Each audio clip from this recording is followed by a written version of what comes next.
खुलुमबाय जोंनि बर' हारिनि गासैबो रायजो राजाफोरखौ जोंनि बर' हारिनि BM चेनेलाव फिन खेबसे बरायबावनाय थाबाय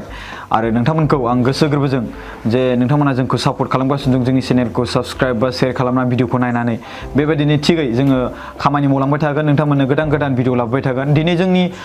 सेराव दङ बा जोंनि चेनेलाव दङ मानास सेरफांनि केन्डिडेट MCLA महरै जेरै पिपल हान्जानिफ्राय मिस्टार सुरेश दैमारी बिथांखौ जों गोसो गोरबोजों फिन खेबसेबाव थामथि बार आरोबाव बिथांखौ जों गोसो गोरबोजों बरायनाय थाबाय सार नोंथाङा जोंनो समय होनायनि थाखाय स' बिथांखौ नोंथांमोना मिथिखायो बिथाङा दायो गोबां नाजागासिनो दङ बे हारिखौ बा गावनि एरियाखौल' नङा गासिबो BTC एरियानि माने BTADनि एरियानि रायजो राजाफोरजों कानेक्ट खालामनो थाखाय स' बिथाङा दिनै आरो फिन खेबसेबाव मोनसे भिडिअनि दारै नोंथांमोनजों कानेक्ट खालामनो सानदों नोंथांमोनजों माने सावरायनो सानदों दिनै मिस्टार सुरेश दैमारीया गावनि बाथ्राफोरखौ दिनै केम्पेनिं गाबोन 8 थारिख गाबोन लास्ट डेट स' दिनै 7 थारिखआव जि रेकर्ड खालामदों बे भिडिअखौ स' नोंथांमोननि सिगाङावहाय बे बिराद इम्परटेन्ट स' नोंथांमोना सारनिफ्राय जि बाथ्रा राव खोनागोन बिखौ नोंथांमोना गोसो गोथारै खोनासंबानो जाबाय सार नोंथांखौ खुलुमनाय थाबाय गोसो गोरबोजों खुलुमबाय सिगांनो आङो बड'लेण्ड मिशन सोदोबनिसिम आंनि गोसो गोरबोनि गाहाम हामलायथिखौ बावबाय आङो मानास सेरफांनि UPPL दोलोनि केन्डिडेट सुरेश दैमारी आङो नोंथांमोननि चेनेलनि गेजेरजों बेखौनो रायजो राजाफोरनिसिम खावलायो जे जिहेतु रायजो राजाफ्रा आंखौ खामानि मावनो थाखाय मानास सेरफांनि गासै समस्यानि सायाव खामानि मावनो थाखाय केन्डिडेट हिसाबै सायख'बाय बे हिसाबै देरहाहोनायाबो रायजोनि आखायावनो आं रायजो राजाफोरखौ नोंथांमोननि मुल्यबान भटखौ ट्रेक्टरनि सावगारियाव भट होनानै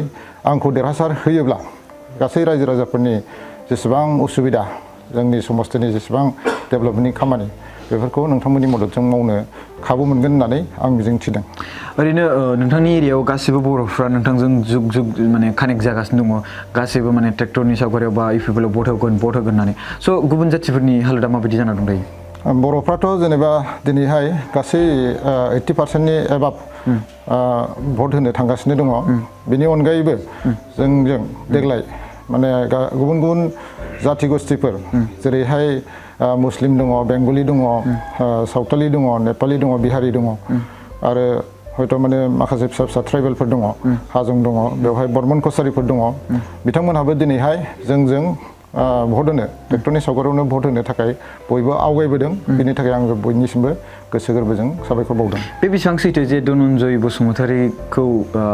BTADनि फर्मार चिफ मिस्टार हाग्रामा महिलारिया बुंदों जे बारा रां दागारसै बे नोंथांनि एरियायावहाय होननानै बे बाथ्रा बुंनाया बेसेबांसो सैथो बायदि आं खोनानो मोनदों आरो बेखौ दिनै बेनो फोरमान जे माखासे मिटिंफ्राव BPFनि मानास सेरफांनि बिथांमोननि जेसेबां प्रग्रामफोर बेवहाय हाग्रामा महिलारिया फैगोन होननानै गोबांबार माने मिटिं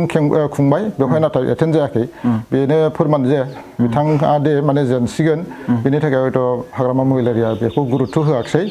बेखायनो हयथ' माने गावनि मुल्यबान भटखौ BPFआव होनानै नस्थ' खालामालासिनो आङो गासै रायजो राजाफोरखौनो माने UPPLआव होनानै देरहासार होयोब्ला बयनिबो थाखाय आं खामानि मावनो सुबिदा मोनगोन अके स' मैया थांनाय 6 थारिखआवहाय मोनसे प्रग्राम जाबाय फानबारियाव आरो लोगोसे बाइक रेलि स' बेवहाय बेसेबांसो सुबुं जौमाया माने सुबुं मानसिफ्रा माने गौथुम जादों बेसेबांसो नोंथांनि मथेबा जोंनि बाइक रेलियाव मैया जिथु जानानै थांबाय बेवहाय खमसे खम 3,000 बाइकआ सलायदों आरो बेवहाय जों फैनानै मोनाखसानिफ्राय फानबारियाव फैबाय बे जोंनि प्रमद बर'नि जिथु माने जोंनि पानबारि मानास सेरफांनि थाखाय गेदारिं खालामनाय पानबारियाव गेदारिं खालामनाय बेवहाय जोंनियाव जों नुनो मोनबाय दिनैहाय रोजा रोजा सुबुंफ्रा फैनानै जोंजों मदद खालामबाय बिनि थाखाय बयनिसिम आं साबायखर बावदों आरो जोंनि देरहानाया बेवहाय स्पष्ट जाबाय होननानै जोङो दिनै फोरमान खालामनो हाबाय माने पुरा रोखा ओरैनो नोंथाङा बेसेबांसो भट मोननानै देरहागोन बायदिखौ सानदों जोङो दिनैनि जिथु रायजोफोरनि एटेन्डेन्स बेखौ नायोब्ला जोङो खमसे खम 22,000सो भटआव जोङो देरहासिगोन बे स्पष्ट जाबाय आচ্ছা 22,000 औ थांनाय बोसोराव बेलेग माने केन्डिडेटआ बेसेबांसो देरहादोंमोन बायदि थांनाय बोसोरावथ' जेनेबा बे बर'नि थौ दङमोन बे हिसाबै अथिन हाजोङा 13,000 भट मोनदोंमोन आरो आङो प्राय माने 9,000 भट मोननो हादोंमोन BPFआ बै समावबो 6,000सोल' भट मोननानै बिथांमोनहा थार्ड पजिशनाव थानो गोनां जादोंमोन बेखायनो देग्लायबो बिथांमोनहा देरहाखाया बे स्पष्ट जाबाय दिनैनि बे जिथु जोंनि प्रमद सारनि प्रग्रामाव रायजो राजाफोर नुजाफैनाय बेनो स्पष्ट जाबाय जे जों देरहासिगोन आरो मोनसे बाथ्रा बिजेपिआ माने नैबे इलेक्सनखौ माने इउपिपिएल सरकारा देरहासिगोनखौ मिथिखानानै बिपिएफआबो माने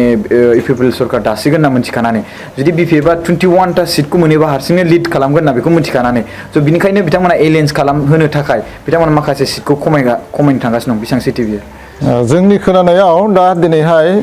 बिपिएफआ माखासे सिटफोरखौ बिथांमोना गुरुत्व होखायाखै जेरै मानास सेरफांखौ बिथांमोनहा गुरुत्व होखायाखै बेयो जेनगोन होननानै स्पष्ट जाबाय दा माखासे सिटआवल' बिथांमोनहा गोसो होनानै खामानि मावदों होननानै जों माने बेखौ खोनानो मोनदों आरो बियो सैथो खारन बिथांमोनहा जाय सिटफ्राव देरहानायनि माबा पजिसना एसे दङ बेखिनिखौल' बिथांमोनहा गोसो होदों आरो बेवहाय मानास सेरफां हिसाबै बिथांमोनहा माने लकेलि माने जोंखौ फेजेननायनि थाखायल' खामानि मावदों होननानै जों सानो स' बेसेबांसो नोंथांमोना इउपिपिएल हान्जानि जानानै नोंथाङा बुंना बेसेबांसो हागोन जे माने बे बिटिएडिआव बेसेबांसो सिट देरहामारथारगोन ओरैनोथ' दाख्लै बावहाय इउपिपिएलनि सेक्रेटारि मिस्टार राजु नार्जारियाबो बे बाथ्राखौ बुंदोंमोन बिथाङा 32 सिटखौ देरहाथारगोनखौ बेबायदि आसा खालामदोंमोन आरो 8टा सिटखौबो बिथांमोना गोबां स्ट्रङै नाजागासिनो दं नोंथांनि मथेबा बेसेबांसो जोंनि नोजोरावहाय दिनैहाय जोङो गभर्नमेन्ट दानाथ' स्पष्ट जाबाय आरो बियो 28निफ्राय 32सिम जोङो सिट मोनगोन बेयो स्पष्ट जानानै दङ बेखायनो बेवहाय गोनो गोथो गैया जे जोंनि सरकारा फैगोन बिपिएफआ हयथ' बोरैबा जायोबा जोंनि खोनानायावथ' हाग्रामाया गावनो हयथ' माने देरहानाय नंला बे मोनसे पजिसनाव फैगासिनो दङ बेखायनो बिपिएफआव हयथ' मोनसे मोननै सिट लानानै बिथांमोना देरहानो हागौ दिनैहाय बिथांमोननि जिथु गोहोम बेयो लासै लासै खमायगासिनो दङ बेवहाय हयथ' बिपिएफनि जायगाखौ हयथ' मोनसे मोननैखौ बिजेपिआसो लानायनि मोनसे चान्सआव फैगासिनो दङ अके थेंक इउ सो माच सार गोसो गोरबोजों गोजोननाय थाबाय रायजो राजाफोर जायफोर नायदों भिडिअखौ आङो मिस्टार सुरेश दैमारिनि न'आव दंफैयो दिनैहाय दिनै 8 थारिखआव आं बिथांजों 7 थारिखआव आं दिनै बिथांजों मोगा मोगि खालामदों बिकज गाबोन लास्ट डेट केम्पेनिंनि स' रायजो राजाफोरनि थाखाय नोंथाङा माबा मोनसे माने खौरांफोर बाथ्रा बुंनो सानदों नामा रायजो राजाफोरनि थाखाय मेसेज मोनसे आङो रायजो राजाफोरखौ बेखौल' खावलायदों जे देग्लाय जाहाथे रायजो राजाफ्रा जेरैहाय आंखौ लोब लोब मदद होनानै माने देरहाहोनो थांगासिनो दङ आङो बुंगोन गोदोनिफ्राय जेरै समाजनि खामानि मावनानै जोङो फैदों बे हिसाबैनो फैगौ दिनफ्राव आङो रायजोजों थानानैनो रायजोनि खामानिखौ मावलांनो होननानै रायजोफोरनो आं आसा होदों बेनिखायनो देग्लाय अननानै खनसेनि थाखाय ट्रेक्टरनि सावगारियाव भट होनानै आंखौ देरहासार होयोब्ला रायजोफोरनि दुखुनि समाव आं थागोन आं बेखौ रायजोफोरनो जबान होदों आरो आंखौ देरहाहोनो थाखाय आङो गासै मानास सेरफांनि रायजो राजाफोरखौ गंग्लायै खावलायदों बे गोजोन्थों स' रायजो राजाफोर दिनै जों दंबावो आं फिन खेबसेबाव बुंनो मानास सेरफांनि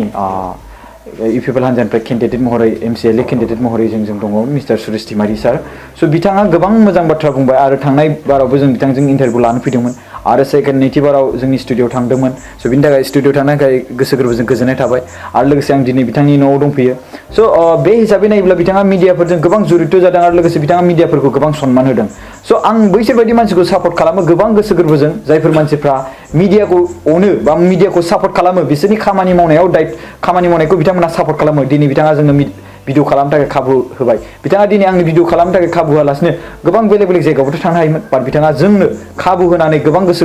गोरबोजों गोजोननाय जासिबाय आरो लोगोसे नोंथाङा बे देग्लायनि बे इलेक्सनाव देरहागोनखौ आं आसा खालामबाय बिथाङा सासे गोबां मोजां खामानि मावलांगासिनो दङ गोबां हनेस्ट आरो नोंथांमोना रायजो राजाफ्रा मा सानो बे नोंथांमोननि खोथासै बाट आंनि थाखायथ' मोजां नुबाय आरो मानो होनोब्ला आंनि भिडिअ खालामनो थाखाय चान्स होदों थेंक इउ सार